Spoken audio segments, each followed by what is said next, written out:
பெருவாக்கும் பீடும் பெருக்கும் உருவாக்கும் ஆதலால் வானரும் ஆணை முகத்தானை காதலால் கூப்பவர் தங்கை என்று ஆணை முகத்தானை வணங்கி பிறந்து சிறந்த மொழிகளுக்கு இடையில்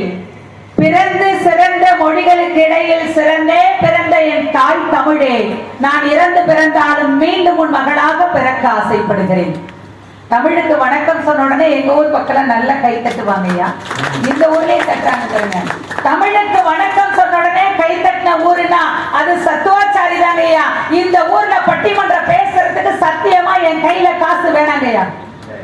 அது சொந்த பந்தத்தை பத்தி பேசுறதுனால தயவு செஞ்சு என் கையில காசு கொடுக்காதீங்க ஐயா. இந்த சொந்த பந்தத்துக்கு முன்னாடி என் கையில காசு கொடுத்து என்ன அவமானப்படுத்தாதீங்க. ஜிபே பண்ணி விடுங்க, வாங்கிக்கிட்டு போறேங்கிற பணியோட என் பட்டிமன்றத்தை நான் தொடங்குறேன்.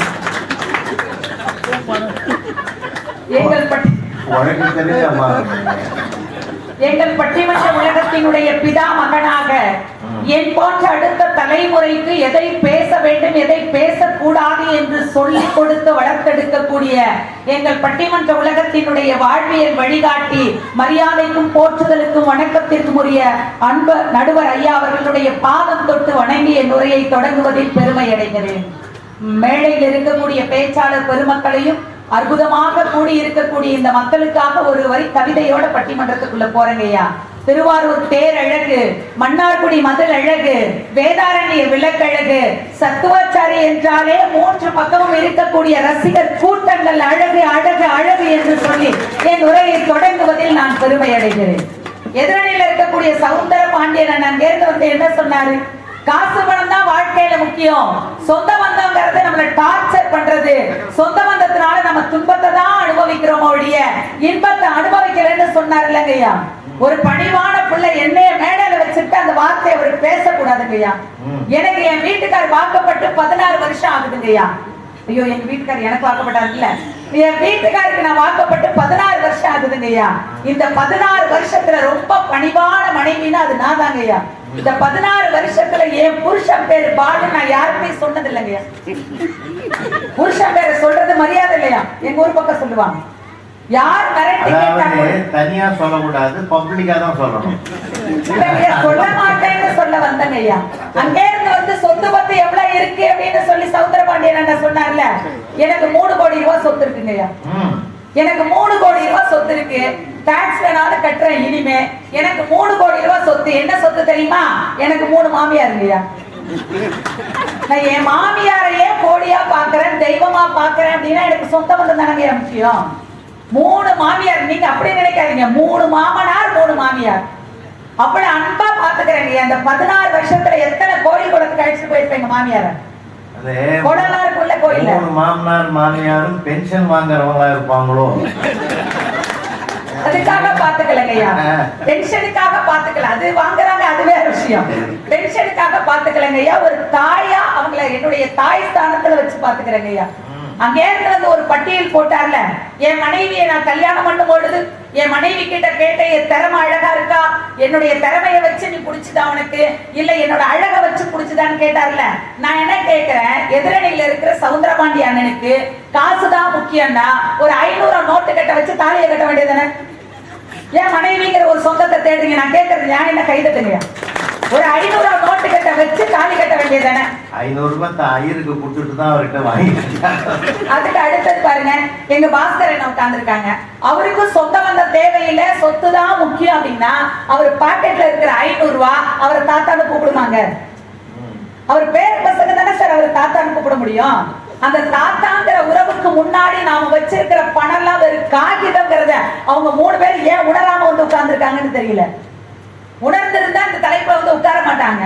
அடுத்தது சொன்னாரு, நாங்க பட்டிமன்றம் பேசும்பொழுது எங்க சதானனுக்கு 25,000 ரூபாய் கூட கொடுத்தா மகிழ்ச்சியா பாட்டெல்லாம் வருமா.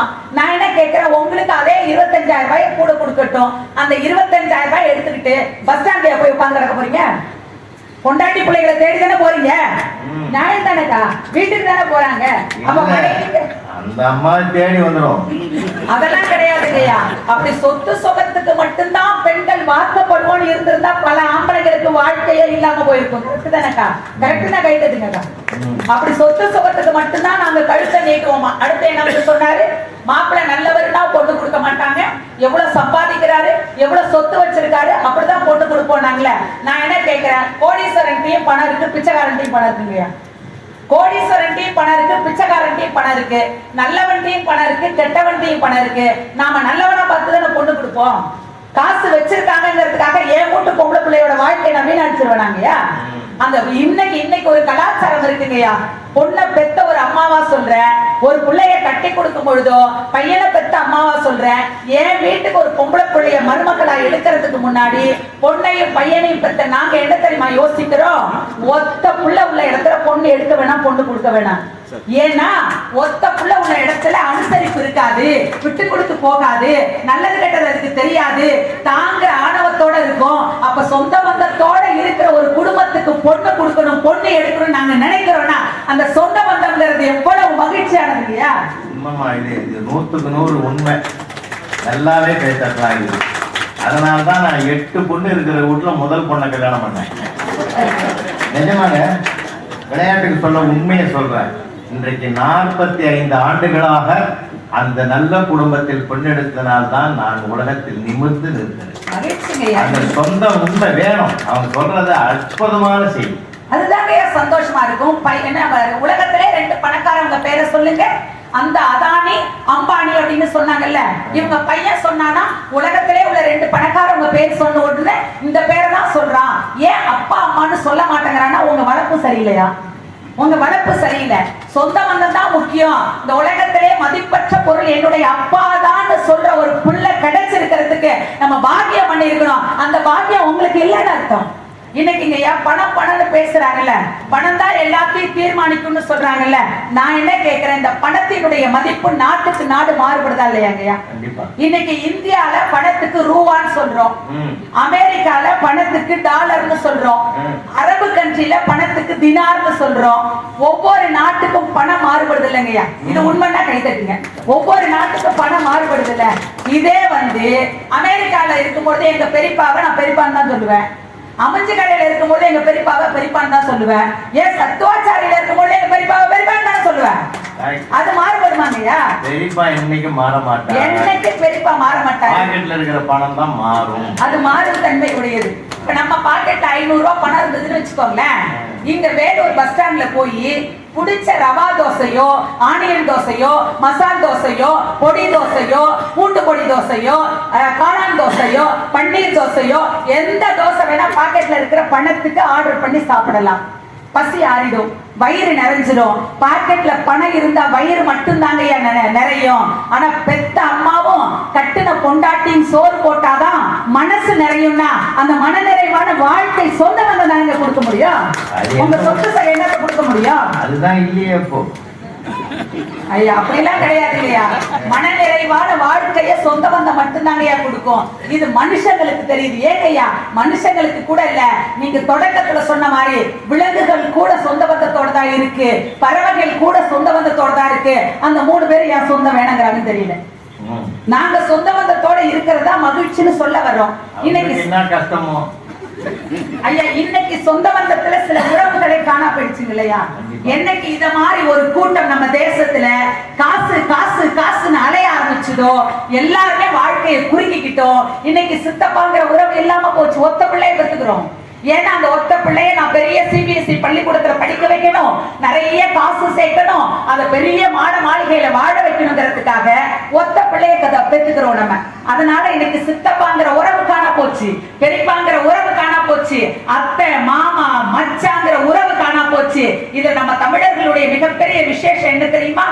அப்பா கூட பிறந்தவங்களை அத்தை மாமான்னு சொல்லுவோம், அம்மா கூட பிறந்தவங்களை மாமா மாமின்னு சொல்லுவோம். இந்த அழகான சொந்தங்கள் இவங்களை மாறி சுயநலத்தின் அடிப்படையில பணம் இருக்கிறவங்களுக்கு முன்னாடி இந்த உறவுகள் காணா போயிடுச்சுங்கய்யா. இந்த உறவுகள் இருந்தா எவ்வளவு அழகா இருக்கும். எல்லா உறவையும் ஒரு பக்கம் பேசினா கூடங்கய்யா, இந்த தாய் மாமன்கிற உறவு எவ்வளவு அழகானது தெரியுமா? எனக்கெல்லாம் தாய் மாமா இல்லைன்னு எங்க அம்மா கிட்ட நான் எவ்வளவோ அழுதுருக்கேங்க ஐயா. ஏன் எனக்கு மாமா இல்ல, ஏன் எனக்கு மாமா இல்லைன்னு. தாய் மாமன் உறவுங்கிறது எவ்வளவு புனிதமானது தெரியுமா? ஒரு குழந்தை பிறந்துச்சுனாங்க ஐயா, தாய்ப்பாலுக்கு முன்னாடி தாய் மாமன் தான் சீனி தண்ணி வாயில வைப்பாங்க. தாய் மாமா சீனி தண்ணி வச்ச பிறகுதான் தாய்ப்பாலே கொடுக்கணுங்கிறது ஒரு மரபு இருக்குன்னா அந்த தாய் மாமன் உறவு எவ்வளவு புனிதமானது தெரியுமா? அதோடயா போகுது. அதுக்கு அடுத்தது அந்த குழந்தை வளர்ந்து 1 வயசு ஆகும் பொழுது அந்த குழந்தைய தூக்கி மடியில வச்சுக்கிட்டு குலதெய்வத்துக்கு முன்னாடி அந்த குழந்தைக்கு காது குத்தி அலங்காரம் பண்ணி, உனக்கு மடி கொடுப்பதற்கு நான் தயாராக இருக்கிற தங்கம், உனக்கு மாமா இருக்கிறங்கிற மழை போல ஒரு தைரியத்தை கொடுக்கக்கூடியது தாய் மாமன்ற சொந்தம் தானங்க. இல்லைன்னு சொல்ல முடியுமா? அந்த குழந்தை பெரிய பிள்ளை ஆயிட்டான்னு வச்சுக்கோங்களேன், அவ பெரிய பூ பெய்த பிறகு அந்த குழந்தைக்காக தான் அக்கா பொண்ணு வயசுக்கு வந்த பிறகு வீட்டுல இருந்து பச்சை ஓலை கட்டிட்டு வந்து குச்சி கட்டி அக்காவை பார்த்து, அக்கா பிள்ளைக்கு காவல் தெய்வமா நான் இருக்கேன்க்கா, நான் பாத்துக்கிறேன்க்கா, புள்ள பெரிய பிள்ளை ஆயிட்டான்னு கவலைப்படாதன்னு சொல்லி மிகப்பெரிய நம்பிக்கை நட்சத்திரமா இருக்கிற தாய் மாமன் சொந்தத்துக்கு முன்னாடி உங்க கோடி ரூபாய் தெரு கோடியில சார். அதோட மட்டும் இல்ல சார், இன்னொரு மிகப்பெரிய தாய் மாமனுடைய கடமை என்ன தெரியுமா? அந்த அக்கா பொண்ணு ஆரோக்கியமா பிறந்துட்டா மாப்பிள்ளைய வெளியில பாப்பாங்க தாய் மாமன். அதே அக்கா பொண்ணு ஊனமா பிறந்துருச்சுன்னா, அக்கா கவலைப்படாதக்கா, உன் பிள்ளைய எங்க கட்டி கொடுக்கணும்னு தடுமாறாதக்கா, நம்ம வீட்டு பிள்ளைய இன்னொருத்தவங்க கட்டிட்டு போய் கஷ்டப்படுறதுக்கு நான் விட மாட்டேன், அவளுக்கு நான் வாழ்க்கை கொடுக்கிறேன், ஓ வீட்டுல எப்படி மகாராணியா சுத்தி வந்தாலோ அத மாதிரி அவளுக்கு வாழ்க்கை கொடுத்து நான் மகாராணி மாதிரி பாத்துக்கிறேன்னு அந்த ஊனமான அக்கா மகளை கூட கட்டிக்கிட்டு மகாராணியா வாழ வைக்கக்கூடிய சொந்தம் தாய் மாமன் சொந்தம்னா, அந்த சொந்தத்துக்கு முன்னாடி நம்ம என்ன சொல்ல முடியும்? அது ஒரு புனிதமான சொந்தம் இல்லையா தாய் மாமன் சொந்தம்? அதை இல்லைன்னு சொல்ல முடியுமா? அதனாலதான் பெரியவங்க சொன்னாங்க, மலை ஏறினாலும் மச்சான் துணை வேணும். மலை ஏறதுக்கு 500 ரூபாய் துணை வேணும்னு சொல்லல, 50 ரூபாய் துணை வேணும்னு சொன்னல, மலை ஏறினாலும் மச்சான் துணை வேணும்னு சொந்தத்துக்கு தான் முக்கியத்துவம் கொடுத்தாங்க. தாழம்பு பறிக்க போனாலும் தாய் மாமன் துணை வேணும்னு சொந்தத்துக்கு தானங்க முக்கியத்துவம் கொடுத்தாங்க. காசு காசுன்னு பேசுறாருல ஐயா, நான் என்னோட வாழ்க்கையை வச்ச உதாரணம் சொல்றேங்க ஐயா. கல்யாணத்துக்கு முன்னாடி டாக்டரேட் முடிச்சுட்டேங்க ஐயா. கல்யாணத்துக்கு முன்னாடி ஒரு கல்லூரியில பேராசிரியர் போயிட்டேங்கய்யா. எங்க அப்பா என்னை பார்த்து கேட்டாரு, உனக்கு எப்படா மாப்பிள்ளை பார்க்கணும்? டாக்டர் மாப்பிள்ளை பார்க்கவா, தொழிலதிபர் மாப்பிள்ளை பார்க்கவா, இன்ஜினியர் மாப்பிள்ளை பார்க்கவானாரு. வேணாப்பா, கட்டுனா ஒரு விவசாயியத்தான் கட்டுவேங்கிற கொள்கையோட ஒரு விவசாயிய கட்டிக்கிட்டு கம்பீரமா சந்தோஷமா வாழறோம்னா எனக்கு காசு பெரிய விஷயமா தெரியல. என் மாமா கண்ணு முன்னாடி இருந்தாரு, இவரை விட என்னை யாரும் நல்லா பார்த்துக்க முடியாது, இந்த சொந்தத்துக்கு வாக்கப்பட்டு போனதுனால தானங்க நான் இன்னைக்கு சந்தோஷமா இருக்கேன். அந்த உறவு ஒரு பக்கம் ஐயா. இன்னொன்னு, இந்த உலகத்திலேயே ரொம்ப பெருமையா கொண்டாடக்கூடிய ஒரு உறவுனா தாய் உறவுங்கய்யா. அந்த தாய் உறவுக்கு இணையான ஒரு உறவுனா அப்பாங்கிற தந்தை உறவுங்கய்யா. அம்மா உறவு கூட, அம்மா சொந்தம் கூட பிள்ளைய சொல்லி சொல்லி வளர்ப்பாங்க. நான் எப்படி எல்லாம் கஷ்டப்பட்டேன் தெரியுமா, நீ வயிற்றுல இருக்கும்போது நான் எதெல்லாம் விட்டு கொடுத்தேன் தெரியுமா, நீ வெளியில வந்த பிறகு உன்னை எப்படி பாலாட்டி பால் கொடுத்து சீராட்டி இப்படி எல்லாம் வளர்த்தேன் தெரியுமான்னு சொல்லி சொல்லி அந்த குழந்தை மனசுல அம்மா சிம்மாசனத்துல உட்கார்ந்துருப்பா. சொல்லாமலே ஒரு தெய்வம் தியாகியா மாறுதுன்னா அது அப்பாங்கிற சொந்தம். அந்த சொந்தத்துக்கு முன்னாடி எந்த சொந்தம் அடிக்க முடியாதுங்க. இளைஞர் எழுதணும், ரொம்ப அருமையா எழுதணும். தாயினுடைய பிரசவ தழும்பிற்கு இணையானது எனக்காக உழைத்து கைரேகை தேய்ந்தேன் அப்பாவினுடைய கைகள்னு ஒரு பையன் எழுதுறானா, அந்த அப்பாங்கிற சொந்தம் எவ்வளவு புனிதமானது தெரியுமாங்கய்யா. அம்மா கூட பையன் சாப்பிட கூப்பிடுவான், ஆனா அப்பா சாப்பாடு தட்டுல கை வைக்கிறதுக்கு முன்னாடி என்ன தெரியுமா கேட்பாரு, அவன் சாப்பிட்டானா, அவன் சாப்பிட்டானான்னு கேட்காம சாப்பாடு தட்டுல கை வைக்க மாட்டாருன்னா அப்பா. அந்த அப்பாங்கிற சொந்தத்துக்கு முன்னாடி எத்தனை கோடி இருந்தாலும் அது எங்களுக்கு காகிதமா தானங்க தெரியும். அது எப்படிங்க எங்களுக்கு பெருமையா தெரியும்? ஒரு மகள் 6 வயசு மகள் சார், அந்த அப்பாவும் மகளும் கை கோத்து நடந்து போறாங்க. அப்பா கையை இறுக்கமா பிடிச்சிருக்கா அந்த 6 வயசு பொம்பளை குழந்தை. அப்பாவோட அருமை ஆம்பளை குழந்தைங்களை விட பொம்பளை குழந்தைங்களுக்கு தான் அதிகமா தெரியும். கையை பிடிச்சு அழைச்சிட்டே போறாரு. ஒரு பெரிய காட்டாறு இருக்கு, நல்ல வெள்ள பெருக்கெடுத்து ஓடி வருது, இடையில ஒரு பாலம் இருக்கு. அந்த பாலத்தை கடந்து போனாதான் அவங்க ஊர் வருங்கும் பொழுது அந்த பாலத்தை தொட போறாரு. அப்ப அந்த குழந்தை அது வரையிலும் அப்பா கையை இருக்க பிடிச்சிட்டு வந்தா. அதுக்கு பிறகு அந்த பாலத்து முனைக்கிட்ட போய் நின்று சொன்னா, அப்பா அப்பா என் கையை நீ பிடிச்சுக்கப்பா அப்படின்னா. உடனே அப்பா கேட்டாரு, ஏண்டாமா நீ தான் என் கையை பிடிச்சிருக்கியே, அப்புறம் ஏன் விட்டுட்டு உன் கையை நான் பிடிக்கணும்னு சொன்ன உடனே அந்த 6 வயசு குழந்தை சொன்னுச்சு, அப்பா ஏதாவது பதட்டம் வந்தா உன் கையை நான் விட்டுருவேன்ப்பா, ஆனா எந்த சூழலையும் நீ என் கைய பிடிச்சனா என்னை விடாம காப்பாத்துவப்பா, அதனால நீ என் கைய பிடிச்சுக்கப்பான்னு சொன்னா அந்த அப்பா சொந்தத்துக்கு முன்னாடி இந்த காசு பணம் ஏமாத்துற சார், சொத்து பத்திரம் ஏமாத்துற சார். அதையும் தாண்டி அப்பாங்கிற சொந்தம் எப்படிப்பட்டது தெரியுமா? அத இந்த உலகத்திலேயே சிறந்த தானம் என்ன தானம் சொல்லுவோம்? உணவு தானம் சொல்லுவோம், உடல் தானம் சொல்லுவோம், ரத்த தானம் சொல்லுவோம். அதெல்லாம் கிடையாது சார். இந்த உலகத்திலே மிக சிறந்த தானம் எதுனா அது கன்னிகா தானம் சார். தன் மக்களை 23, 24 வயசுல நம்ம தியாகிகள்னு சொல்லும் பொழுது யாரை தெரியுமா சொல்றோம்? இந்த தேசத்தை காக்கக்கூடிய எல்லையில இருக்கக்கூடியவர்களை எல்லாம் போர் வீரர்களை தியாகிங்கிறோம். அதை தாண்டி ஒரு தியாகி நம்ம வீட்டுக்குள்ளே இருக்காரு. 23 வருஷமா தோள்களையும் மாறுகளையும் போட்டு வளர்த்து அந்த பொம்பளை பிள்ளைய கட்டி கொடுக்கும் பொழுது கன்னிகா தானம் செஞ்சு கொடுத்துட்டு அவ அப்பா கிட்ட போயிட்டு வரேன்னு கூட சொல்ல மனம் இல்லாம கார்ல போய் ஏறி உட்கார்ந்து அப்பாவை திரும்பி ஒரு பார்வை பாப்பா சார். அது வரையும் சிங்கம் மாறி சுத்திக்கிட்டு இருந்த ஒரு ஆம்பளை, மீசைய முறுக்கிக்கிட்டு சுத்திக்கிட்டு இருந்த ஒரு ஆம்பளை தான் வீட்டு பொம்பளை பிள்ளைய கார்ல கட்டி கொடுத்து அனுப்ப போறன்னு உடனே கொலையே நடுங்கு சார். ஆனா தான் அழுத பிள்ளை அழுதுருவா, போற இடத்துல அவ சந்தோஷமா இருக்கணுங்கிறதுக்காக தான் அழுகைய கூட மறைச்சுக்கிட்டு போயிட்டு வாடா ராஜாத்தி, அடிக்கடி போன் பண்ணிடான்னு ஒரு வார்த்தையை சொல்லிட்டு ஓரமா கதவுக்கு மறைவுல வந்து நின்று தேமி தேமி வாழ்க்கையில பெத்தவ செத்த பொழுது கூட அழுதிருக்க மாட்டாரு சார். தான் வீட்டு பொம்பளை பிள்ளைய கட்டி கொடுத்து அடுத்த இடத்துக்கு அனுப்பிட்டு கதவுக்கு பின்னாடி வந்து நின்று அழுதுகிட்டு இருக்கக்கூடிய சொந்தத்துக்கு முன்னாடி உங்களோட காசு பணம்லாம் வெறும் காகிதம் தானே சார். அதுக்கு எப்படி சார் நாங்க மரியாதை கொடுக்க முடியும்? கதவுக்கு பின்னாடி இவங்க அழுகுறாங்க, கட்டிங் போனோம் அப்புறம் அழுகு போறோம். இந்த சொந்த பந்தத்துக்கு முன்னாடி எல்லாமே சாதாரண சார். பொதுவா ஒரு கவிஞன் சொன்னா அம்மாவுக்கு அப்பாவுக்கு என்ன தெரியுமா வித்தியாசம்? இந்த உலகத்திற்கு உன்னை கொண்டு வந்தவள் தாய் என்றால் இந்த உலகத்தை உனக்குள் கொண்டு வந்தவள் தந்தை. அந்த தந்தையை என்னைக்கு கொண்டாடுங்க அது அழகானதுன்னு சொன்னாங்களா இல்லையாங்க? அங்கே இருந்து என்னென்னவோ பாட்டெல்லாம் பாடினாங்க. அம்மா பாசத்துக்கு முன்னாடி அம்மா சொந்தத்துக்கு முன்னாடி எந்த பாட்டுல ஏமாத்துறோம்? ஆசைப்பட்ட எல்லாத்தையும் காசு இருந்தா வாங்கலாம், ஆசைப்பட்ட எல்லாத்தையும் காசு இருந்தா வாங்கலாம், அம்மாவை வாங்க முடியுமான்னு ஒரு கவிஞன் சொல்லி வச்சிருக்கான்னா எத்தனை கோடி வேணா சம்பாதிச்சு வச்சுங்க. இந்த உலகத்திலே வழி நிறைந்த வார்த்தை ஒண்ணு இருக்குங்க ஐயா. அது என்ன வார்த்தை தெரியுமா? இந்த உலகத்திலேயே வழி நிறைந்த ஒரு வார்த்தை இருக்கு. அது நாம என்ன நினைச்சுக்கோம் தெரியுமா? பிரசவ வழின்னு சொல்லக்கூடிய வழிதான் உலகத்திலேயே பெரிய வழி நினைச்சுக்கிறோம். அது கிடையாது சார். பிரசவிக்காத வழிதான் இந்த உலகத்திலேயே வழி. அது எந்த ஒரு பெண் குழந்தையை பெற்றெடுக்க முடியாமல் தவித்துக் கொண்டிருக்கிறாளோ, இந்த உலகத்தால் மலடி மலடி என்று ஏசப்பட்டு இருக்கிறாளோ, அவள் தான் இந்த உலகத்தில் பெரும் வழி அனுபவிக்கிறாள். அவகிட்ட போய் 2000 ரூபாய்க்கு காசு கொடுத்துட்டு குழந்தை பாக்கியம் கிடைக்குமா சார்? அந்த குழந்தைங்கிற சொந்தம் கிடைக்குமா? அந்த சொந்தத்துக்காக தான் இன்னைக்கு அரச மரத்தையும் ஆட மரத்தையும் சுத்தி வந்து எனக்கு அடுத்து ஒரு எனக்கான ஒரு வாரிசு கொடு, எனக்கான ஒரு சொந்தத்தை கொடுன்னு கடவுள் முன்னாடி பிச்சை எடுத்து நிக்கிறாங்கன்னா இந்த அற்புதமான வாழ்க்கைக்கு எது ஆதாரம்னா சொந்த பந்தம் தானங்கய்யா. நான் இங்க இருக்கக்கூடிய இளைஞர்களை பார்த்து ஒரு பணிவோட கேட்கிறேங்கய்யா, இந்த உலகத்துல மிகப்பெரிய கோடீஸ்வரன் யார் தெரியுமா? இந்த உலகத்தினுடைய ஆகச்சிறந்த அவங்க சொன்ன மாதிரியே கோடீஸ்வர பட்டியலில் இருக்கக்கூடியவங்க எல்லாம் கோடீஸ்வரன் கிடையாது. இந்த உலகத்துல ஆடிக்கார்ல போறவங்க எல்லாம் கோடீஸ்வரன் கிடையாது. ஆஸ்பத்திரி போவாம எவன் ஒருத்தவன் இருக்கானோ அவங்கதான் கோடீஸ்வரன். அதையும் தாண்டி இந்த இளைஞர்களுக்கு ஒரு விஷயம் சொல்றேன். இந்த உலகத்துல கோடீஸ்வரர் யார் தெரியுமா? பெரிய ஆடி காரோ இல்ல பெரிய பங்களாவோ ஏடிஎம்ல நிரம்ப பணத்தை வச்சிருக்கக்கூடிய பிள்ளைகள் கோடீஸ்வரன் கிடையாது. 80 வயசானாலும் 90 வயசானாலும் எங்க அப்பா அம்மாவை ஏன் கூடவே வச்சு கஞ்சி ஊத்திக்கிட்டு இருக்கேன்னு சொல்லக்கூடிய ஒவ்வொரு பிள்ளையும் கோடீஸ்வரன்னா அந்த இடத்துல பணத்துக்கு மரியாதை கிடையாது, பாசத்துக்கு மட்டும்தான், சொந்தத்துக்கு மட்டும்தாங்க மரியாதை. அந்த வயசானவங்க நம்ம கிட்ட என்ன சார் எதிர்பார்த்துட போறாங்க? 80 வயசு ஆயிடுச்சு, 90 வயசு ஆயிடுச்சு அப்பா அம்மாவுக்கு. அப்பா அத்தனை சொத்தை வித்துதான் என்ன படிக்க வச்சாரு, அம்மா தாலியை கூட வித்துதான் என்ன படிக்க வச்சா. பிற்காலத்துல நாம என்ன தாலியா வாங்கி கொடுக்க போறோம்? இழந்த வீட்டை மீட்டு கொடுக்க போறோமா? இழந்த நிலத்தை மீட்டு கொடுக்க போறோமா? காடு கழனியை மீட்டு கொடுக்க போறோமா?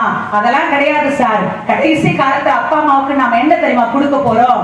அந்த வீட்டுல ஓரமா படுத்திருக்கக்கூடிய அப்பா கிட்ட போய் அப்பா சாப்பிட்டியாப்பா, 3 வேளையும் கேளுங்க, அப்பா சாப்பிட்டியாப்பா, மாத்திரை எடுத்துக்கிட்டியாப்பான்னு. இந்த வார்த்தை என்பது வெறும் வார்த்தை அல்ல, அவங்களுக்கு வழி நிவாரணியே இந்த வார்த்தை தானா.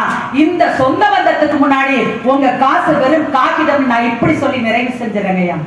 எங்க ஊர் நான் கடலோர மாவட்டத்தில இருந்து வர்றேங்கய்யா. உண்மை செய்தியை மட்டும் இந்த அற்புதமான மேடையில அருள் கூர்ந்திருக்கக்கூடிய அந்த சான்றோர்கள் சபையில உண்மையான ஒரு விஷயத்தை மட்டும் ஒரு நிமிடத்துல சொல்லி நான் நிறைவு செய்யறேங்கய்யா. நான் கடலோர மாவட்டத்தில இருந்து வர்றேன். நாகப்பட்டினம் தான் என்னுடைய மாவட்டம். இப்ப மயிலாடுதுறை மாவட்டமா பிரிஞ்சிருக்கு.